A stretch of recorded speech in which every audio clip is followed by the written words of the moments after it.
Hello everyone, welcome back to Dark Souls Prepare to Die-lon edition. I will be your Die-lon for this evening. We have a surprised guest here. No one in real life, I don't know anyone. So, it's just Solare of Astora. Oh, we have an item. Starting this episode off with a bang. Of course, we got the same build going. I did end up clearing out the Dragon Butt Lava Lake, which is the best sentence I've ever said in my life. Got a couple items. I actually have a little list here. I got the Leo Ring, the Sewer Chamber Key, Winged Spear, Fire Orb, and Xanthus Crown. All caps for some reason. I know how to type, I promise. Leo Ring is probably the most interesting that we got, which finally rounds off our 4 rings of the Knights of Gwyn.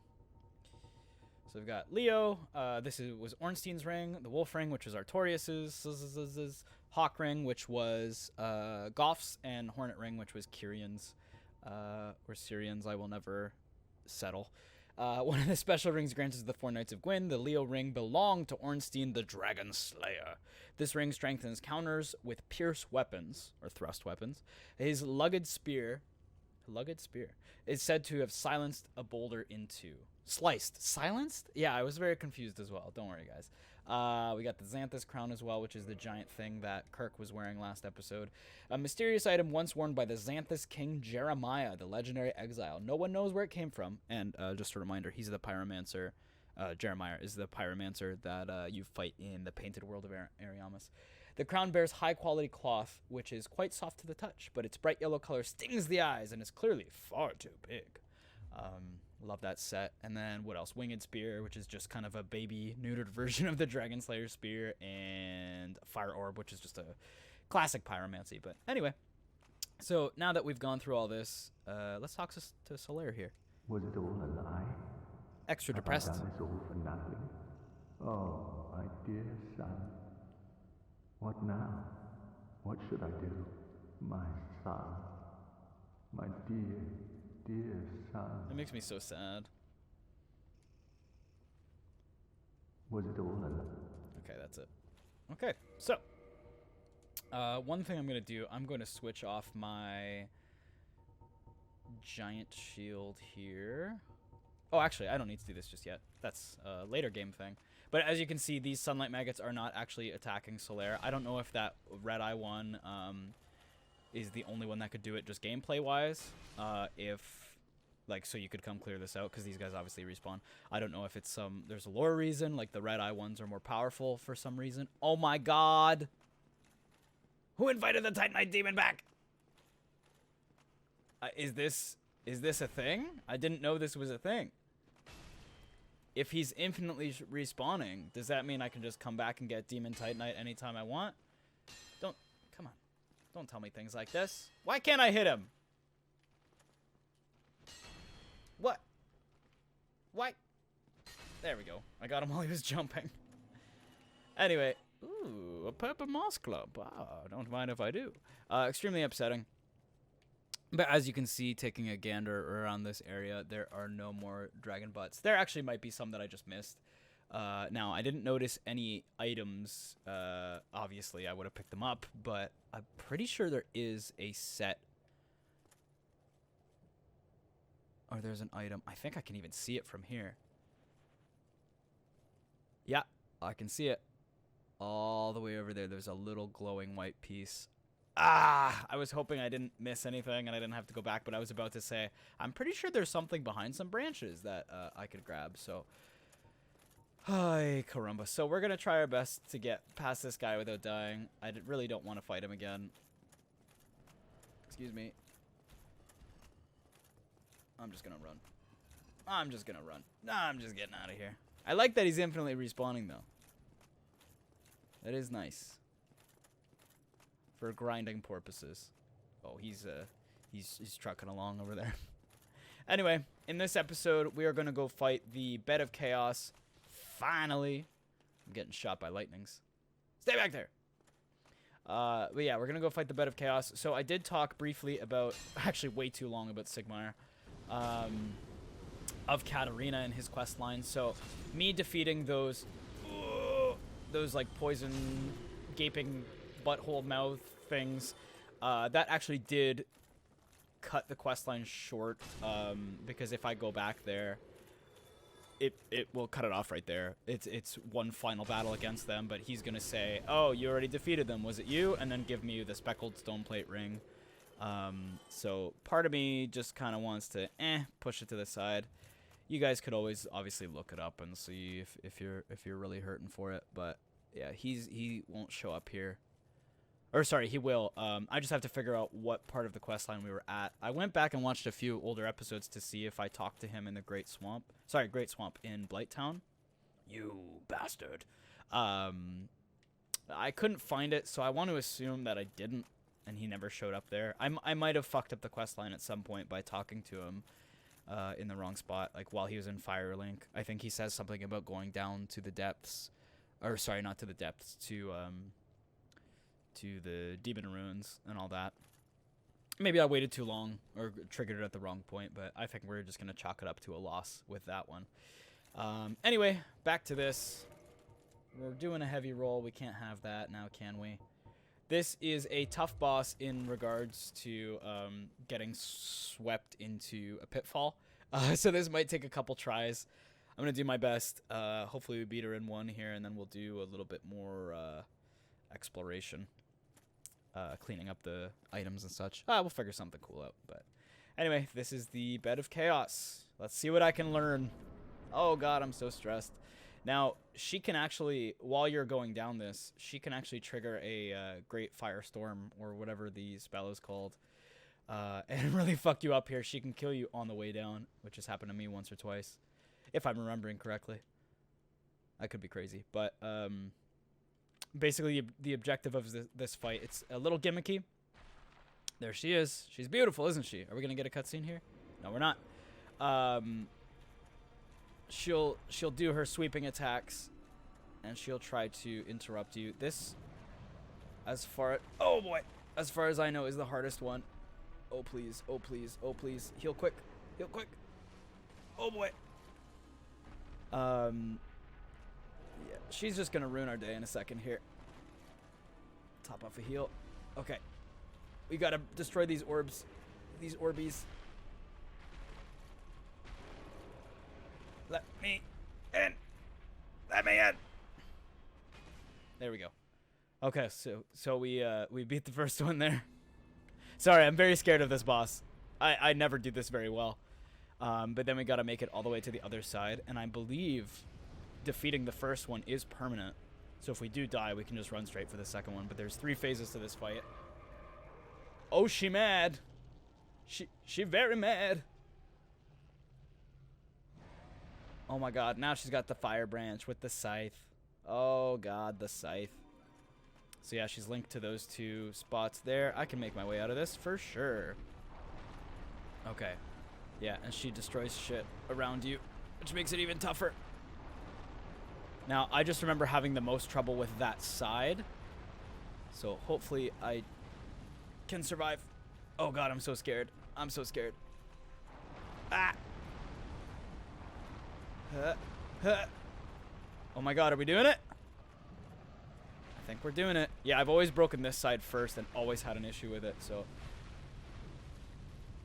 Let me in. Okay, and then we gotta run straight for the middle.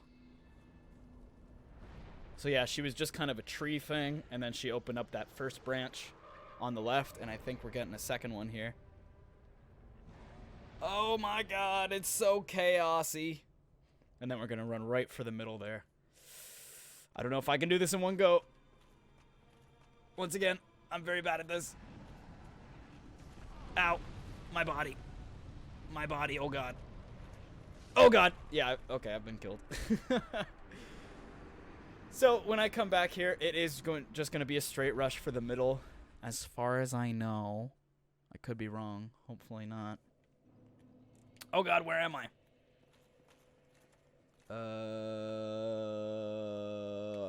I don't know the quickest way back. I'm just being completely honest here. Okay, that down there. I would have to go all the way back. Okay, I'm just going to go for it. We'll figure it out. We'll figure it out in post. No, we'll figure it out in right now. Okay, so this is where the centipede boy is. or usually is. I guess we gotta put that fucking chart ring back on. Gosh darn it. And we'll run on through. So normally you go this way, this way. Yes, this is the way. 100% this is the way. I actually have no idea. I'm just kind of going for it. Nope, that is not the way. 100% this is the way. Nope, that looks like a dead end. Am I crazy? Is this room just a room? Yeah, okay. This is not the way to go. Oh god, you guys, I'm so sad. Oh, is that it? I think that's it. So we came from there. Yeah, we go this way. I am so confused. And just as another reminder, just in case you couldn't figure it out already, I don't come here very often. This is not an area I've been maybe more than 3 times during the course of a playthrough. Okay, yeah, this is the right way. And am I going to run through this with 7 Estus? I think so.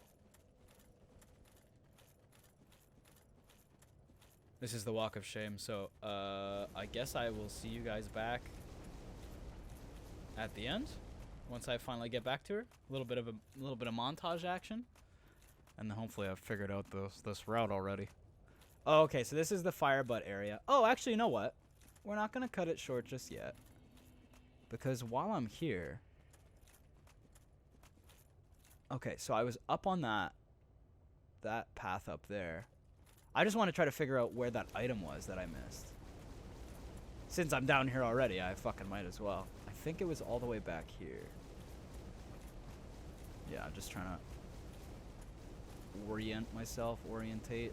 I still don't know if that's the proper word. I'm a pretty stupid boy. I'll be honest with you. Okay, so I was oh, okay, there's the demon. So I was looking down from here. You see any butts? Oh, I think I see a butt back there. So ashamed I didn't kill all the butts. Back here. Aha! Items! Yay! 2 items. They're probably gonna suck, but we'll pick them up anyway. Actually, you know what? I won't pick them up. Can you imagine? Thurlin Talisman. Already got one of those. Gargoyle Tail Axe. Kinda lame, but it's free stuff. We'll take it. We'll take it. Ooh, and I'm remembering, actually, the quickest way to the Bed of Chaos, I think, is actually from here. If I am not mistaken. Or maybe it would be that shortcut. But we're gonna go this way, because this is where we are. And Lord knows I'm single-minded. Yeah, it's up through that. So we're gonna get the bonfire, which I don't think I've even lit. Yeah, okay, here we go. Here we are, everyone. Also, I'm gonna pop some humanity. I just want to kindle this bonfire. I might be here a couple times. I'm not too sure. We'll do 3. That's good enough.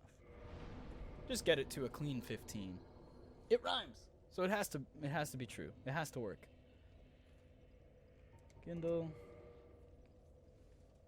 Now I don't believe there's an NPC summon for this fight, like I mentioned a few episodes ago. All right. So I don't think I have to be human for this. I just needed it to kindle. All right, we got 15. That should be more than enough. And normally I'm running through here. Yeah, you climb up that, go all the way up there, and then it's that little demon ruin kiln-looking thing. What was I gonna say? Yeah, normally you come through here and the dragon butts are attacking you this whole time, and you're just like, ah, running away from them. But I'm glad I cleared them out ahead of time. It's kind of fun too. Just some bow action. Use the poison bow just for fun, even though I'm pretty sure it was doing less damage overall than the large arrows. Or sorry, I said poison bow, I meant poison arrows. So these enemies will all be here again, but I don't actually have to fight them. They don't really get in your way at all. Poor guy. Got in his own way over there.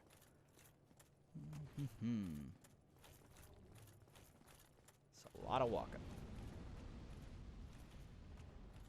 Like if you stop for a second, you might not notice because these guys don't make much noise as they float about. You might not notice there's one behind you, and if you stop for too long, then they'll do their little fire breath. So just keep moving. All right, that wasn't so bad. Now, if like I said, if defeating those two orbs were permanent, then I think we're okay. I think we might only need this one attempt, but if I have to go break the two orbs again, I think I'm screwed. This might be another episode, or a huge montage and another session required. It looks pretty nasty down there. I think I triggered... Whoa. That was scary. I think I triggered her her pyromancies, so I think she might be able to use them as we go down here, but again, let's just kind of hope for the best. Let's see. If we see lots of fire, then I can just run straight through. Yep, there it goes. Holy fuck. Holy fuck. Hello there. Please don't kill me. Wow. Wow. Oh, God. I don't know how that didn't fucking kill me there. Oh! I got splatted. I'm just going to go for it. Oh. Oh. Oh no!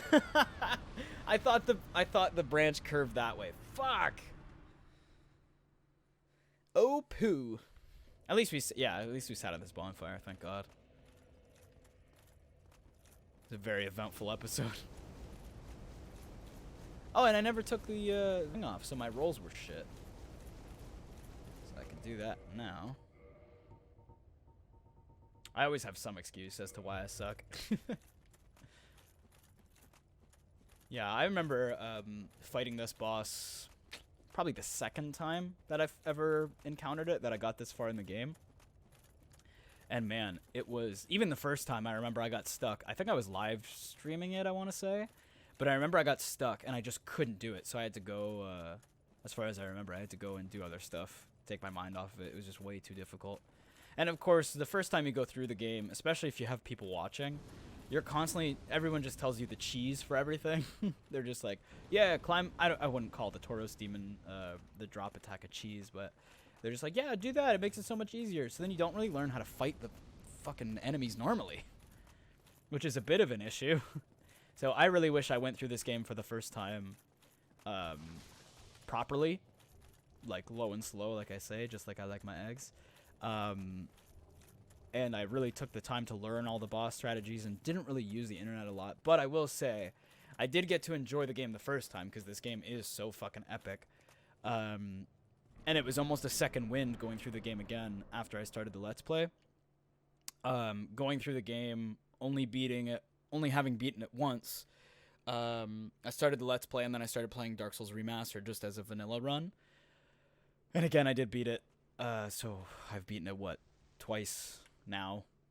Maybe 3 times? Now I can't even fucking remember.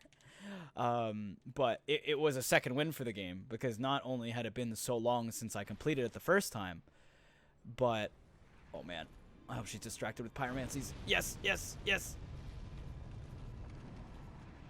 Oh no! Oh no! Am I okay? Am I good? I think I'm good, you guys. I think I'm good. But yeah, it was a second win for the game where I could just go through it and be like, oh, I never fought the game, or fought the game. I never fought this enemy like this. I never fought this boss like this. It was just a way for me to go through it almost fresh again. So here's the body of what looks like a chaos creature of some kind. Oh god! Spent too much time down here. Just like a little bug. Guardian gauntlets. Interesting, interesting. And hey, a bonfire too. But yeah, it's just kind of a little bug there. So, and that is I guess I don't really know what that is at the end of the day. It could be an amalgamation or some kind of deformation of the Witch of Izalith, like the original Witch of Izalith. It could be a million different things. My pet feeder is going off again, so I will see you guys in about 10 seconds. While I silently sit down at this bonfire.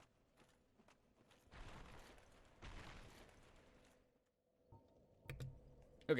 I thought just to round off this episode, we should do a little bit of lore souls. So I was thinking we just look at some of these pyromancies just to learn a little bit more about where the Witch of Izalith came from. I think obviously I have the gold hem robe or some pieces of it. We could read that again as a refresher. And I think the catalyst as well, like the sorcery catalyst.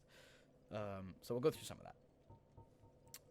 So starting with the beginning, pyromancy, most of them that we see are from the Great Swamp. So Pyromancers, it wasn't as refined as the ones that came from Quelana or Quelog or any of those the sisters or that pyromancy family or the fire witch family.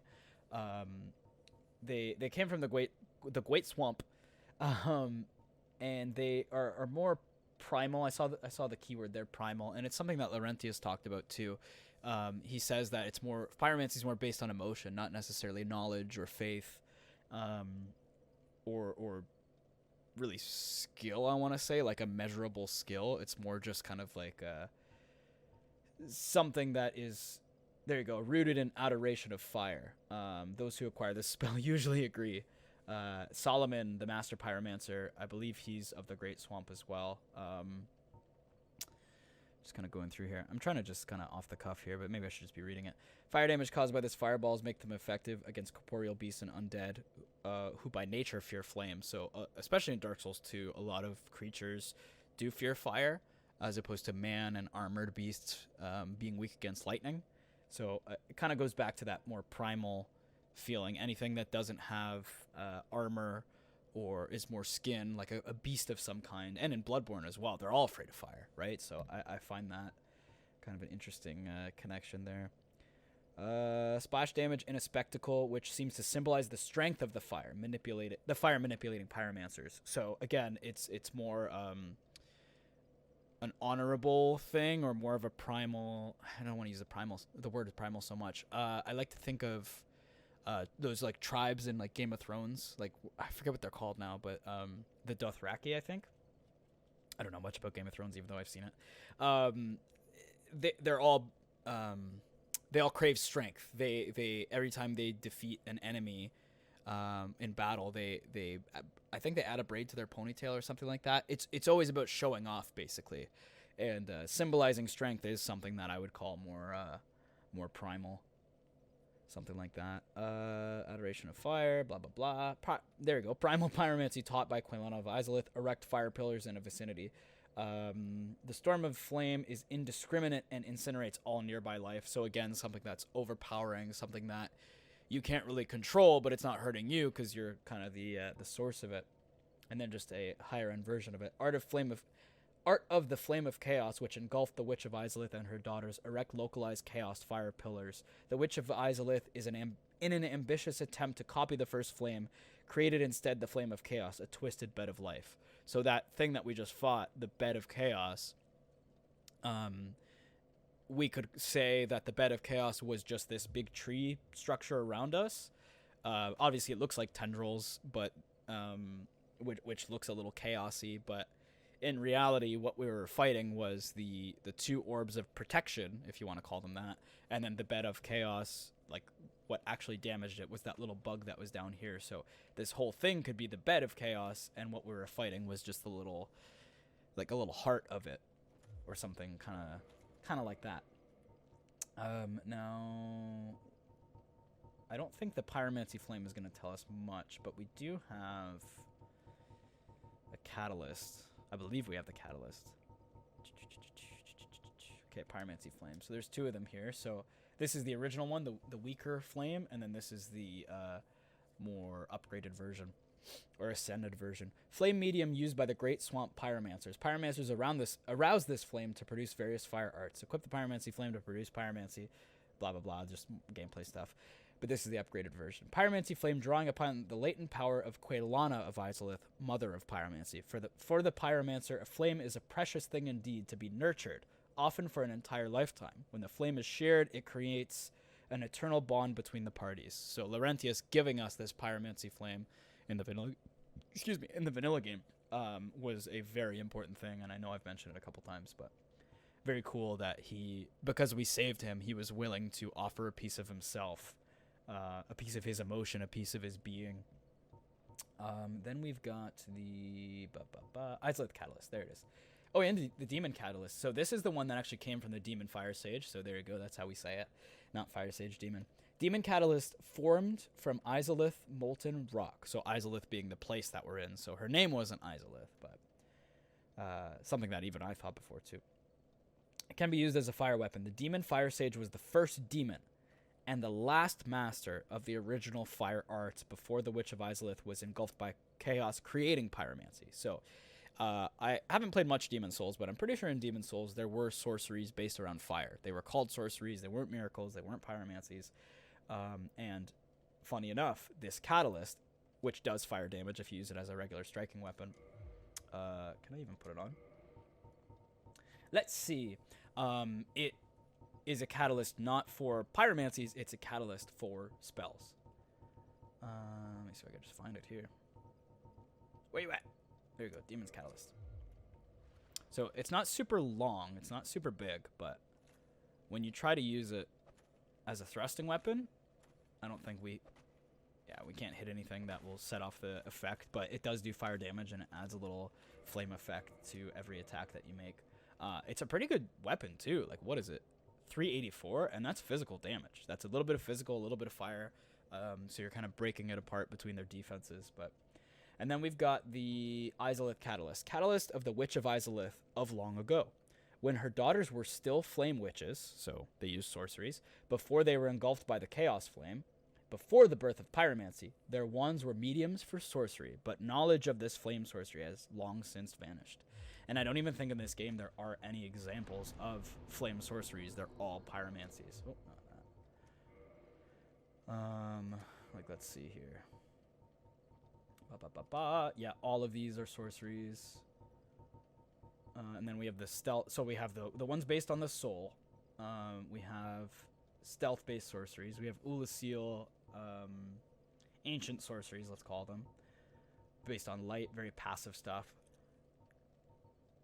Like this is... Oh, and then we have the dark stuff from Ulasil as well. This is probably the most, like, the closest thing to that time, I would say. Like, the red-robed Yulva, one of the sealers of New Londo. So this is after New Londo was sealed. Because of the Abyss. More medical things here. Yeah, no mention of anything relating to fire. But, like, timeline-wise, I want to say that's probably the closest. Because soul spells... soul sorceries, if you will. I feel like they're a lot newer in the grand scheme of things, because the Dragon School of Vinheim was there. Big Hat Logan developed most of these and pushed them kind of further. And I don't think we ever talked about this, but this is the spell that Logan learned after reading all about Seath and going through his archives. Sorcery developed by Logan during his infatuation with Seath the Scaleless. Emit crystal breath of Seath the Scaleless. We don't have enough intelligence to use it. I wish I could show it off. It takes 50. It's crazy. Although it no longer causes curses, what madness caused Big Hat Logan to appropriate this frightful power of the Age of Dragons? One of the few questions that the narrator or the item descriptions actually give us. Another example of questions is the, what is it called? The carved stones that Goff made. But anyway, you can see we transition from these spells and the Ulasil sorceries and stuff like that to pyromancies directly. What else do we even have here that we could go through? Not all pyromancies originate in the Great Swamp. One hears rumors of unknown pyromancers inhabiting various lands, and the spell is the work of one such outlander. Yeah, the Fire Whip and Fire Surge. Oh, never mind. I guess just the Fire Surge was a spell that the ninja uses. The stealthy ninja from the east. He's the guy that's standing behind Shiva all the time. And if you attack him, he uses it as well. But the Fire Whip was taught by Quaylana herself. Sweeps foes with a Fire Whip, the root of pyromancy of combustion. Or the root pyromancy of combustion. So this one is more difficult to wield. It requires... it actually doesn't have a higher parameter. Total use is 80 compared to combustion, which is like 16.8. So yeah, they're saying this one is super simple, but like, I don't know. I feel like if any means to control it, and if you're controlling something so primal, so powerful, a smaller version of it does make more sense. And it's just like a little snap that they use. And then you have all these like poison mists and stuff like that, which are all from the Great Swamp as well. A heretic of the Great Swamp, Ingi, made some of these. Flash Sweat, so these are from Carmina. Lowers flame damage, increases endurance and strength, but you're losing HP the whole time. So yeah, lots of different things here. Pyromancies, and then it's on to miracles. So I find pyromancy and chaos in general a super cool subject. We have some demon weapons as well, but those don't have any special powers. They're just made by the literal chaos that chaos creates, just like the raw power of it. But whew, that was a lot of talking. I don't know if that made much sense, but I hope there was a little bit more insight in this episode when we went through some lore. I hope you enjoyed it. We will be back. I don't know what much else we have to do. Like, I think we're rounding pretty close to the end of the game. I can't really show off that many more builds because most of the quest lines we have left, I've either screwed up or just it's not really relevant to where we are at this point in the game. So I think the next step will be the ending. We'll go back to Firelink Shrine, satiate the Lord Vessel with all of our Lord souls, and move on to the end. So this was a crazy ride. I hope you guys are enjoying it so far, and I hope you enjoyed the ending. Just trying to find my freaking axe. I wasn't even looking while I was scrolling past it, so I probably missed it, but I can deal with that later. Lots of talking. Lots of talking. I'm going to go drink some coffee, even though it's pretty late, and I will see you guys on the next episode. I love you all. Thank you for enjoying my many ramblings. Bye-bye.